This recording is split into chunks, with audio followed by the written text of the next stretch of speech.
اس بات میں دو رائے نہیں ہو سکتی کہ سیدنا حسین رضی اللہ تعالی عنہ کو جو کربلا میں شہید کیا گیا یہ کائنات کا بدترین ظلم تھا. جس نے آپ کی گردن مبارک پہ تلوار رکھی اس کی بدبختی میں دو رائے نہیں ہو سکتی. بہت ہی کوئی شقی اور بدبخت جو نواسہ رسول صلی اللہ علیہ وسلم کے قتل کی طرف بڑھا, بہت ہی کوئی بدبخت اور بدنصیب جو کوفہ کے گورنر ابن زیاد کے کہنے پر نواسہ رسول سے لڑنے کے لیے نکلا,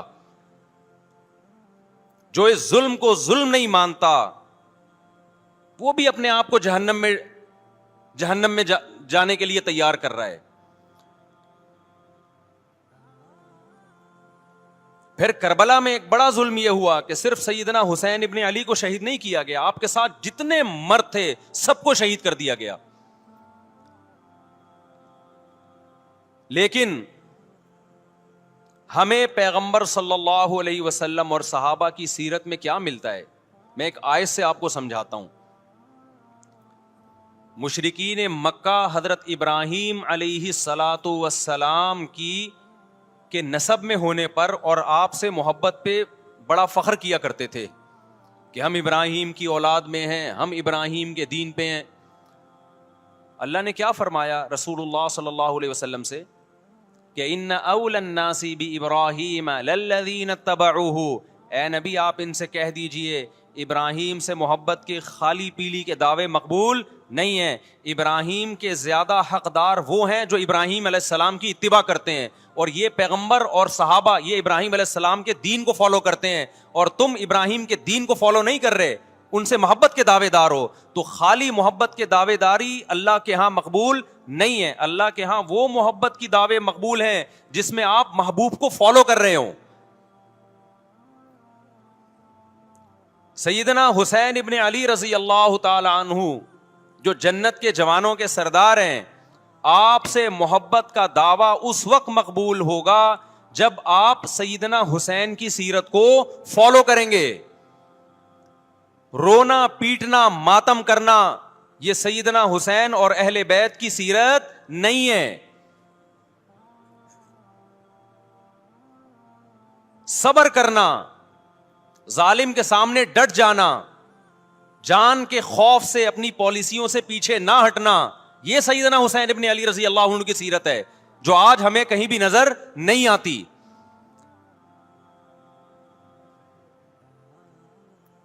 تو ہم نے بھائی دیکھنا ہے صحابہ کا طرز عمل کیا تھا. آپ بتاؤ صحابہ کو سیدنا حسین سے محبت تھی یا نہیں تھی؟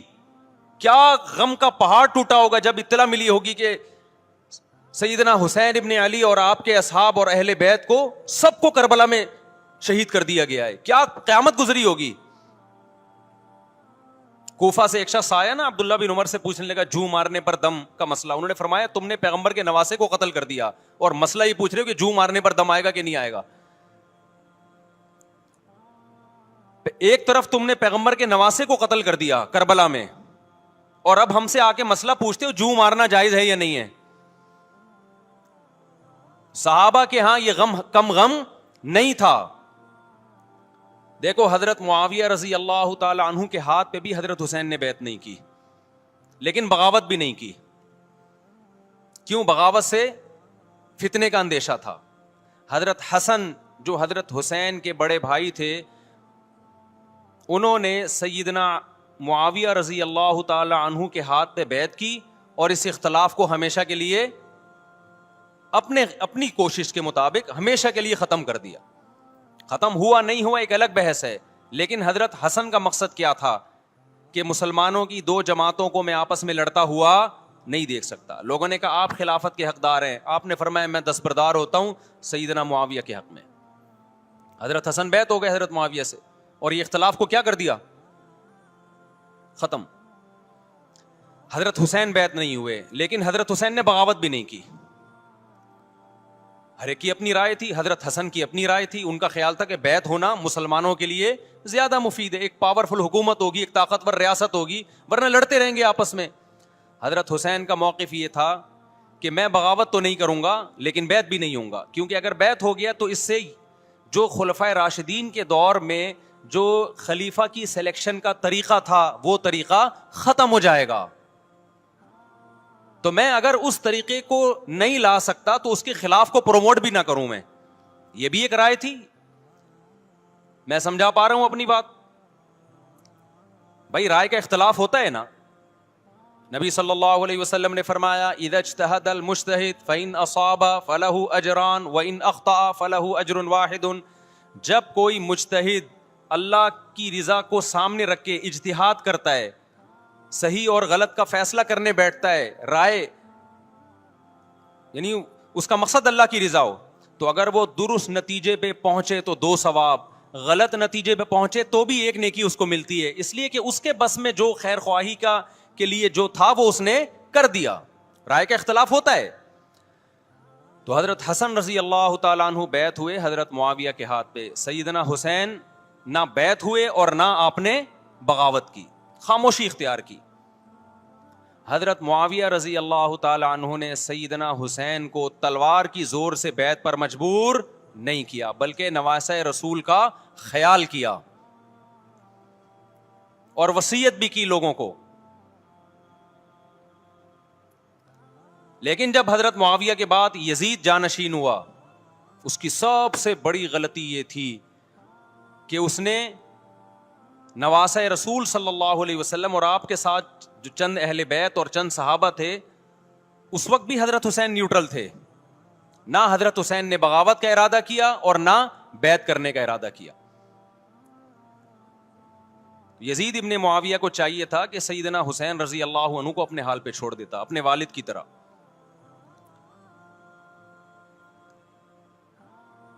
حضرت حسین رضی اللہ تعالیٰ عنہ کو جب کوفہ سے خطوط آئے, یہ میں وضاحت اس لیے کر رہا ہوں کہ حضرت حسین بغاوت کے لیے نہیں نکلے تھے, اس مسلمان حاکم کے خلاف بغاوت کے لیے نہیں نکلے تھے, کیونکہ رسول اللہ صلی اللہ علیہ وسلم کی بہت ساری صحیح حدیث ہے اس بارے میں کہ جو باغی ہے, جو ریاست کے خلاف بغاوت کرتا ہے, اس کو نبی صلی اللہ علیہ وسلم نے اس عمل کو پسند نہیں کیا. تو حضرت حسین رضی اللہ تعالیٰ عنہ کو کوفہ سے خطوط آئے کہ یہاں سارے کے سارے لوگ آپ کے ہاتھ پہ بیعت کرنے کے لیے تیار ہیں. ظاہر ہے جب کسی علاقے کے لوگ دارالخلافہ ہو اور سب بیعت ہونے کے لیے تیار ہوں تو پھر آپ کا جانا یہ بغاوت کا عمل نہیں کہلاتا. حضرت حسین رضی اللہ تعالیٰ عنہ اہل بیت کے ساتھ نکلے. کربلا میں جب پہنچے, مشہور واقعہ آپ 20 دفعہ سن چکے ہیں, وہاں جا کے آپ کو اطلاع ہوئی کہ وہ خبر غلط تھی اور عبید اللہ بن زیاد نے ایک پورا لشکر بھیجا سیدنا حسین رضی اللہ تعالیٰ عنہ کو مجبور کرنے کے لیے کہ میرے ہاتھ پہ آپ زبردستی بیعت ہو جائیں. حضرت حسین رضی اللہ تعالیٰ عنہ نے مطالبے رکھے کہ یا تو مجھے واپس جانے دیا جائے, اور اگر بیعت کرنا ہی ہے تو میں دمشق میں امیر کے ہاتھ پہ جا کے بیعت کروں گا. بہت معقول مطالبے تھے یہ. میرا مقصد ابھی کربلا کا واقعہ بیان کرنا نہیں ہے, اس پہ بہت کچھ کہا جا چکا ہے, خود میرا بھی بیان اس پہ تفصیل سے ہو چکا ہے. اس کے بعد بھی سیدنا حسین رضی اللہ تعالی عنہ کو مجبور کرنا کہ عبید اللہ بن زیاد جو بدبخت انسان, جو قاتل تھا اہل بیت کا, اسی کے ہاتھ پہ لازمی بیعت ہوں, جبکہ وہ امیر بھی نہیں ہے, وہ گورنر ہے ایک علاقے کا. تو نواسہ رسول کا خیال نہ کرنا یہ بدترین ظلم تھا جو اس وقت حکومت سے ہوا ہے. حضرت حسین رضی اللہ تعالیٰ عنہ, دیکھو نبی صلی اللہ, آج ہم دیکھتے ہیں کہ جو بڑا آدمی ہوتا ہے نا اس کی قربانیاں ہوتی ہیں, اس کی بڑی بڑی قربانیاں ہوتی ہیں. چھوٹے اپنے بڑوں کی قربانیوں کو کیش کراتے ہیں. آپ نے دیکھا ہوگا فلاں نے بڑی قربانیاں دی اور بچے موج کر رہے ہیں, دیکھا نا آپ نے. لیکن اللہ تعالیٰ نے رسول اللہ صلی اللہ علیہ وسلم کے نسب کو اس سے محفوظ کیا. ہمارے نبی کے 2 بیٹے حسن حسین, آپ کی نسل حضرت فاطمہ سے چلی ہے, دونوں شہید ہوئے ہیں. اس میں بہت بڑی حکمت تھی کہ پیغمبر صلی اللہ علیہ وسلم نے سب سے پہلے تربیت اپنے گھر والوں کی ہے. آج لوگ باہر فنٹر بنے ہوئے ہوتے ہیں, تبلیغیں کر رہے ہوتے ہیں, اپنے گھر کی ان کو پرواہ نہیں ہوتی. نبی صلی اللہ علیہ وسلم نے سب سے پہلے جو تربیت کی ہے, کس کی ہے؟ حضرت حسن اور حسین کی ہے. تو جب کربلا میں آپ کو چاروں طرف سے گھیر لیا گیا اور آپ کو مجبور کیا گیا کہ آپ نے ابن زیاد کے ہاتھ پہ بیعت کرنا ہے, تو آپ نے اس ذلت کو گلے لگانے سے انکار کر دیا. آپ کو 100% یقین تھا کہ اتنے بڑے لشکر کے سامنے میں ٹھہر نہیں سکتا, اسباب کی دنیا میں فتح کی امید نہیں ہے. لیکن حضرت حسین رضی اللہ تعالی عنہ نے لڑنے کا فیصلہ کر کے اور شہادت کو قبول کرنے کا فیصلہ کر کے ابن زیاد اور اس زمانے کے حکمران جو اس قتل پہ راضی تھے, قیامت تک کے لیے ان پہ لعنت کے سلسلے کا دروازہ کھول دیا. بعض دفعہ اللہ بھی یہ چاہتے ہیں کہ بدبختوں کو ڈھیل ملے تاکہ ان کا جرم سنستدرجہم من حیث لا یعلمون. قرآن کہتے ہیں نا ہم ان کو ڈھیل دیں گے, ان کو برائی میں ہم آگے بڑھنے دیں گے, ایسے بڑھنے دیں گے کہ ان کو خود بھی پتہ نہیں چلے گا, تاکہ قیامت کے دن ان کا عذاب ان کو کئی گنا بڑھا کر دیا جائے. اب میرے بھائی ہمارے لیے کیا سبق ملتا ہے؟ جب یہ واقعہ ہوا عالم اسلام میں کوہرام مچ گیا,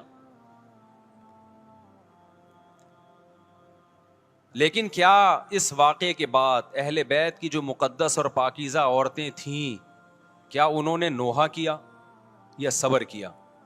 آپ کا ضمیر کیا کہتا ہے, انہوں نے نوحے پڑے ہوں گے یا صبر کیا ہوگا؟ بولو بھائی, صبر کیا. عبداللہ بن عمر رضی اللہ تعالیٰ عنہ جو کوفہ والوں کو ملامت کیا کرتے تھے کہ تم جو مارنے کے مسئلے ہم سے پوچھتے ہو, تم نے حسین کا قتل کر دیا, تو یہ حضرت ابن عمر نے اسی لیے کہا نا کہ آپ کو اس کا غم ہوا تھا. تو ابن عمر کا عمل کیا تھا؟ کیا انہوں نے ماتم کیا؟ کیا انہوں نے چھروں سے اپنے آپ کو مارا؟ حضرت حسین کا قتل بھی ظالمانہ, اور اس سے پہلے سیدنا عثمان کا قتل بھی ظالمانہ. اگر نوحہ یا ماتم جائز ہے تو حضرت عثمان کی شہادت کے دن بھی جائز ہے, حضرت حسین کی شہادت کے دن بھی جائز ہے. اور اگر ناجائز ہے تو جیسے عثمان کی شہادت کے دن ناجائز, حسین کی شہادت کے دن بھی ناجائز ہے. سمجھ میں آ رہی ہے بات کہ نہیں آ رہی ہے؟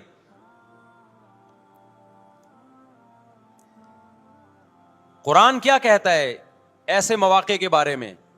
تلک امۃ قد خلت لہا ما کسبت ولکم ما کسبتم.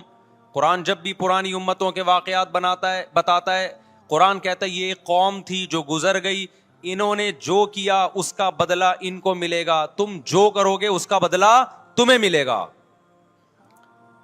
تو ہمیں اللہ نے اس واقعے میں بھی بتا دیا کہ سیدنا حسین کا واقعہ, کربلا کا واقعہ جب سنا کرو تو یہ سوچا کرو یہ قوم تھی جو گزر گئی, جس نے اچھا کیا, حسین ابن علی نے اچھا کیا, ان کو اس اچھائی کا بدلہ ملے گا. اور جو حضرت حسین کے قتل کے حضرت سیدنا حسین کے مبارک خون سے جن کے ہاتھ آلودہ ہوئے, کیونکہ قتل کیا نا انہوں نے, تو لہا ما کسبت, ان کو اس ظلم کا بدلہ بھی ملے گا. تو ہمارا کام کیا ہے؟ ہم نے فالو کرنا ہے حسین کے راستے کو, نہ کہ حسین کے نام پہ ہم نے ماتم کرنے ہیں. حسین کا راستہ کیا ہے جس کو ہم نے فالو کرنا ہے؟ اب میں چند چیزیں آپ کو بتاتا ہوں. سب سے پہلا سبق جو ہمیں کربلا میں ملتا ہے کہ عزت اور دین, ایک طرف دنیا ہے. دیکھو اگر حضرت حسین رضی اللہ تعالیٰ عنہ ابن زیاد کے ہاتھ پہ جا کے بیعت ہو جاتے, آپ کیا سمجھتے ہو بے تحاشا مال و دولت حضرت حسین پہ خرچ نہیں کرتا کیا وہ؟ جب ایک بڑا آدمی کسی کے ہاتھ پہ بیعت ہوتا ہے تو اس کو بھی تو فائدہ ہوتا ہے نا اس سے. اور کیا حضرت حسین کو یقین نہیں تھا کہ کربلا میں شہید ہو جاؤں گا؟ فتح اور نصرت کی اسباب کی دنیا میں کوئی امید نہیں تھی, مگر آپ نے اہل بیت کو کربلا میں رسوا کرنے پر عزت کی موت کو ترجیح دی ہے. آج اگر آپ میں یہ ظرف ہے کہ آپ عزت کی موت کو ذلت کی زندگی پر ترجیح دیتے ہو تو پھر آپ حسینی ہو. نہیں یہی بات میرا خیال ہے سمجھ. سیدنا حسین کی سخاوت کے واقعات ہیں. سیدنا حسین باغی نہیں تھے رضی اللہ عنہ. پھر جو اہل بیت کا طرز عمل کیا تھا, محرم میں کیا کیا ہو رہا ہے میں آپ کو بتاتا ہوں. ان میں سے کوئی بھی عمل نہ ہمیں قرآن سے ملتا ہے نہ صحابہ سے ملتا ہے ہمیں. تو ما انا علیہ و اصحابی جو جنتی فرقہ ہوگا اس کی جو علامتیں ہیں, تو جب آپ ان علامتوں کے خلاف چلو گے, صحابہ اور تابعین کو فالو نہیں کرو گے, تو آپ پھر اپنے آپ کو سنی کہنا چھوڑ دو. آپ بتاؤ مجھے اسلام میں کوئی مہینہ منحوس ہے؟ بولو نا، کوئی مہینہ منحوس ہے؟ تو آپ محرم کو منحوس کیوں کہتے ہو؟ لوگ مجھے کہتے ہیں مفتی صاحب فرقواریت پھیلا رہے ہیں. دیکھو فرقواریت جب پھیلا رہا ہوں جب میں کسی فرقے کے خلاف آپ کو کر رہا ہوں. میرے بیان شیعہ لوگ بھی سنتے ہیں, ملتے بھی ہیں, بہت دفعہ ایئرپورٹ پہ ملاقات ہوئی, بڑی عزت سے ملے, میں شیعہ ہوں لیکن آپ سے محبت کرتا ہوں. یہاں مسجد میں بھی آتے ہیں, میں نے کبھی کسی پہ طنز نہیں کیا. اس لیے میں بار بار کہتا ہوں جو شیعہ کا مذہب ہے اس کو کرنے دو. وہ سبیلے لگاتے ہیں, آپ ان کو مت چھیڑو, جا کے تنگ نہ کرو ان کو. وہ ماتم کرتے ہیں, آپ ان کو مت چھیڑو. وہ نوحے کرتے ہیں, وہ نوحے پڑھتے ہیں, آپ ان کو مت چھیڑو. لیکن آپ اپنی پوزیشن واضح کرو کہ آپ شیعہ ہو یا آپ سنی ہو. آپ تو ایک طرف ہو جاؤ نا. محرم میں اگر آپ مرثیے لگا کے گھوم رہے ہو گاڑیوں میں, اٹ مینز آپ سنی نہیں ہو. آپ نبی صلی اللہ علیہ وسلم کی حدیث ہے ہمارے پاس, ہم اہل سنت والجماعت ہیں, ہم سنت کو فالو کرتے ہیں. تو سنت کیا کہتی ہے؟ میتوں پہ گریبان چاک کرنا, میتوں پہ چیخ و پکار کر کے رونا. آپ نے فرمایا لیس منا, وہ ہم میں سے نہیں ہے. اور اس عمل پہ آپ صلی اللہ علیہ وسلم نے لعنت فرمائی ہے. لوگ کہتے ہیں حسین کی یاد میں رونا نبی کی سنت ہے. نبی صلی اللہ علیہ وسلم کو جب جبریل نے بتایا کہ حسین شہید ہوں گے, آپ روئے, اس لیے کہ اس وقت آپ کو یہ خبر ملی تھی. لیکن کیا ہر محرم میں آپ نے رونے کا پروگرام کیا ہے, یا صحابہ کو بیٹھ کے باقاعدہ رلایا ہے آپ نے؟ کیا ہو گیا بھائی؟ آپ کو بھی جب کربلا کا واقعہ کی خبر ملی آپ کی آنکھوں میں آنسو آ جائے, یہ نیچرل ہے, یہ حسین سے محبت کی علامت. لیکن ہر محرم میں باقاعدہ بٹھا کے رونے کا پروگرام کرنا یہ حسین سے محبت کی علامت نہیں ہے, بلکہ شریعت میں ناجائز ہے یہ غموں کو بڑھانا. یہ کہاں سے جائز ہو گیا؟ حضرت عثمان بھی تو شہید ہوئے تھے, نبی صلی اللہ علیہ وسلم کے داماد تھے, ان کی یاد میں آپ رونے کو سنت کیوں نہیں کہتے؟ ہماری نظر میں حسین کا قتل بھی بہت بڑا ظلم, اور سیدنا عثمان کا قتل بھی بہت بڑا ظلم تھا. دونوں مظلوم تھے, دونوں مظلوم شہید تھے, ہمیں دونوں کی شہادت پہ غم ہے, لیکن اب اس غم کو مناتے نہیں ہیں. اسلام میں غم منانا سنت نہیں ہے. دیکھو جعفر طیار رضی اللہ عنہ, نبی کے چچا زاد بھائی, اہل بیت, جب آپ صلی اللہ علیہ وسلم نے ان کو لڑائی کے لیے میدان جنگ میں بھیجا, رومیوں سے لڑائی تھی, حضرت جعفر طیار کی 4 بیویاں تھیں. جب نبی صلی اللہ علیہ وسلم مسجد نبی میں بیٹھے, آپ کو فرشتوں نے اطلاع دی کہ جعفر طیار شہید ہو گئے. آپ صلی اللہ علیہ وسلم کی آنکھوں سے آنسو. یہ آنسو اس وقت نکلے جب عین شہادت کی اطلاع ملی ہے. اس وقت آنسوؤں کا نکلنا محبت کی علامت ہے. آپ نے صحابی رسول کو بھیجا کہ جاؤ آپ کی زوجات کو, بیویوں کو جا کے خبر دو کہ جعفر طیار شہید ہو گئے. کیا قربانی تھی صحابہ کی, آپ دیکھو ایسے جوان تھے جعفر طیار, خوبصورت جوان. غزوہ بدر میں جب مشرکین مکہ نے یہ نعرہ لگایا کہ حل میں مبارز, 3 سردار آئے, انہوں نے کہا پہلے تمہارے اندر سے 3 بہادر آئیں ہم سے لڑیں. دیکھو عربوں میں یہ ہوتا تھا کہ جب جنگ کے لیے 2 فوجیں آمنے سامنے کھڑی ہوتی تھیں تو پہلے دونوں طرف کے بہادر ترین لوگوں کی لڑائیاں ہوتی تھیں کہ جب تک دونوں میں سے ایک قتل نہیں ہوگا لڑائی شروع نہیں ہوگی. تو آپ کو پتا ہے کہ اس میں بہادر ترین لوگ نکلیں گے نا, جو لڑنا جانتے ہوں. مشرکین مکہ کی طرف سے 3 یا 4 بڑے بڑے سردار آئے لڑائی سے پہلے, بدر میں لڑائی سے پہلے. انہوں نے نعرہ لگایا حل میں مبارز, کوئی ہے تم میں جو پہلے ہم سے لڑے. یعنی ادھر سے ہم 3 ہیں تو ادھر سے بھی کتنے چاہیے؟ 3 بندے. ادھر سے انصار صحابہ آئے, مشرکین مکہ نے کہا لیسو بی اکفائنا, یہ ہمارے جوڑ کے نہیں ہیں, قریشی ہاشمی چاہیے ہمیں, ہمارے نسب کے لوگ ہونے چاہیے.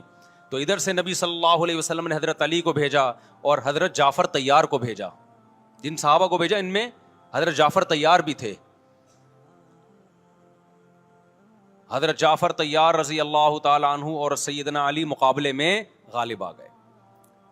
خوبصورت صحابی, نجاشی کے سامنے آپ نے تقریر کی ہے, ہجرت کی ہے نا جب حبشہ کی طرف, تو نجاشی نے پوچھا جعفر طیار سے کہ تمہارے پیغمبر جو کلام لے کر آئے ہیں وہ سناؤ.